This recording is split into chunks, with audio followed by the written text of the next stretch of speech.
Olá, tudo bem?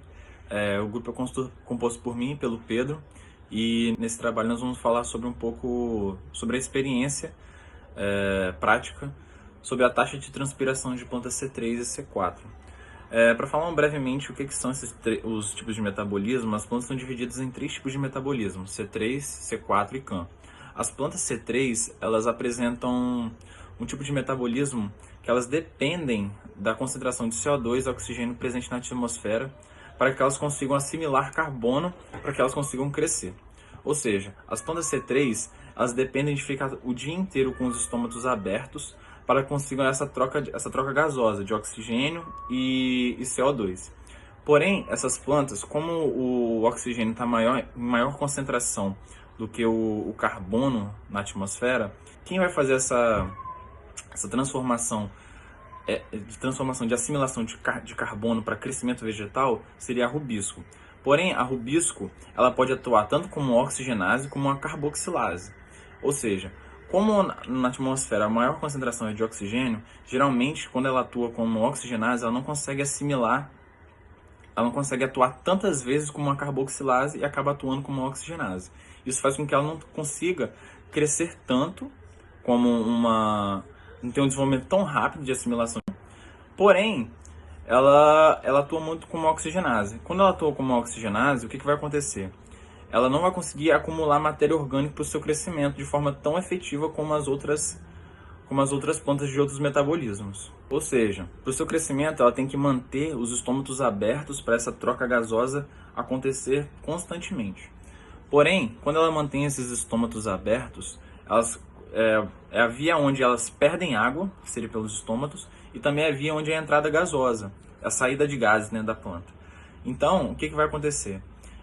Por ela manter muito esses estômatos abertos, elas perdem muita água para o ambiente.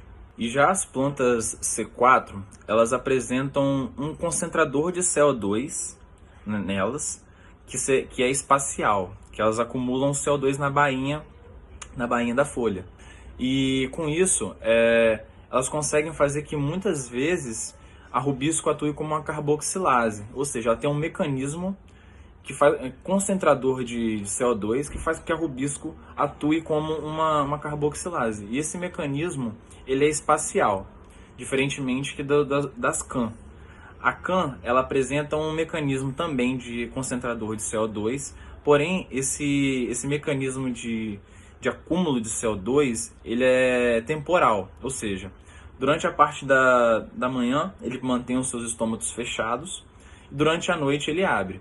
Durante a noite ele começa a captar o CO2 e esse CO2 vai sendo convertido em ácidos orgânicos. E esses ácidos orgânicos são guardados dentro do vacúolo e no dia seguinte ele é utilizado como um mecanismo de concentrador de CO2. Ou seja, aí ele vai sempre atuar como uma carboxilase. Ou seja, essas plantas CAM e C4 são vistas em locais áridos de muita incidência solar. E por conta disso, elas têm vários mecanismos de como não perder água para o ambiente. Por exemplo, esse mecanismo de você somente abrir os estômatos à noite, onde a temperatura está menor, entendeu? Ela evita essa perda de água, ou seja, são plantas de ambientes áridos. E nesse experimento aqui, a gente vai conseguir ver como que uma planta C3 perde água para o ambiente durante o dia e como uma planta CAM ela se mantém durante o dia ali. Aí vão ser passados passo a passo aí do trabalho, e é isso. No trabalho vão ser utilizados um cacto e uma planta C3, e a gente vai pegar sacos plásticos transparentes e vamos envolver alguns ramos, ou até no caso o cacto vai ser envolvido inteiro, com uma sacola plástica transparente amarrada na base.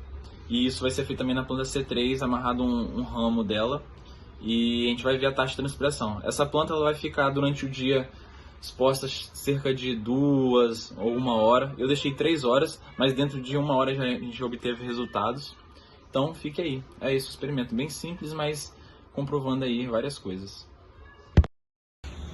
Bom, nessa primeira parte do vídeo a gente vai colocar uma planta uma planta Can, que seria o cacto, uma planta C3, e vai ser essa daqui. Nós vamos envolvê-la com saquinhos plásticos e deixar de 1 a 2 horas para ver a taxa de transpiração dela em relação a esses dois tipos de metabolismos.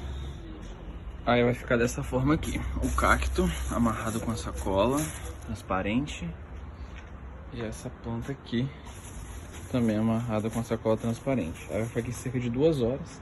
Hoje o tempo tá meio nublado, mas tá bem abafado. Acho que vai dar pra ver bem.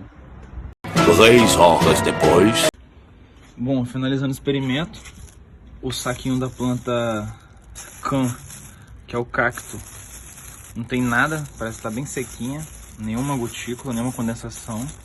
Porém, da planta C3, a gente já consegue ver, ó, que há bastante condensação, ó, da evaporação da água da planta. E a taxa dela de perda de água para o ambiente. Ó, bem molhada. Com esse experimento, nosso objetivo era demonstrar a transpiração, o processo transpiratório, em 2 plantas que têm metabolismo diferente. A planta que estava cheia de flores amarelas é uma planta lantana, do gênero lantana. E a outra planta é o cacto. A planta lantana tem o metabolismo C3, como a maioria das plantas terrestres, sendo que o cacto ele tem o metabolismo CAM, que é adaptado a regiões mais áridas e quentes. Como a gente pôde observar, a planta lantana teve uma taxa de transpiração bem alta. O saquinho ficou todo úmido por dentro, houve a condensação, né, do vapor de água. Isso significa que ela trocou muito vapor de água com o ar, né, com o ambiente. E enquanto o cacto, ele teve nenhuma transpiração, até onde a gente conseguiu ver. Esses resultados têm tudo a ver com o tipo de metabolismo que essas plantas têm. Na planta lantana, a gente tem um metabolismo C3, onde acontece que os estômatos ficam durante o dia abertos e durante o dia também está acontecendo a fotossíntese, né? E a entrada automaticamente de CO2 pelos estômatos. Mas com os estômatos abertos e o ar, como é geralmente mais seco, a gente tem a perda de água da planta para o ambiente.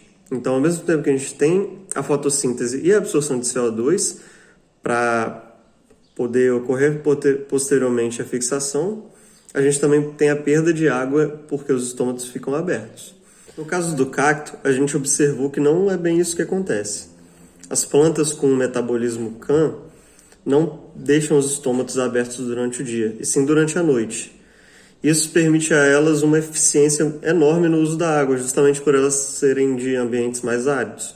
Ou seja, o ar é muito mais seco, faz muito mais calor, muito mais incidência solar, e se elas mantessem os estômatos abertos durante o dia, elas iam acabar perdendo muita água e iam precisar de um consumo de água muito maior, o que acabaria atrapalhando na sobrevivência delas. Para isso, esse tipo de planta desenvolveu uma estratégia que é justamente manter os estômatos fechados durante o dia, para que não ocorra perda de água, e abrir durante a noite para que eles consigam absorver CO2. E aí a gente pode pensar, beleza, mas a gente precisa da entrada de CO2 para acontecer a fixação de CO2, que é fundamental no metabolismo das plantas, né? Mas essa fixação de CO2 depende da fotossíntese. Então, como é que essas plantas driblam, né, essa questão? Essas plantas tipo Can, elas absorvem o CO2 durante a noite e ocorre uma transpiração bem mais baixa, porque a temperatura já está bem menor. E esse CO2 é armazenado nas folhas na forma de ácido málico. Esse ácido málico vai se manter armazenado nas folhas durante a noite e durante o dia, quando estiver ocorrendo a fotossíntese, vai ser transformado para que ocorra a liberação desse CO2 que ficou armazenado durante a noite e ele possa fazer parte do metabolismo da planta e acontecer a fixação desse carbono durante o dia.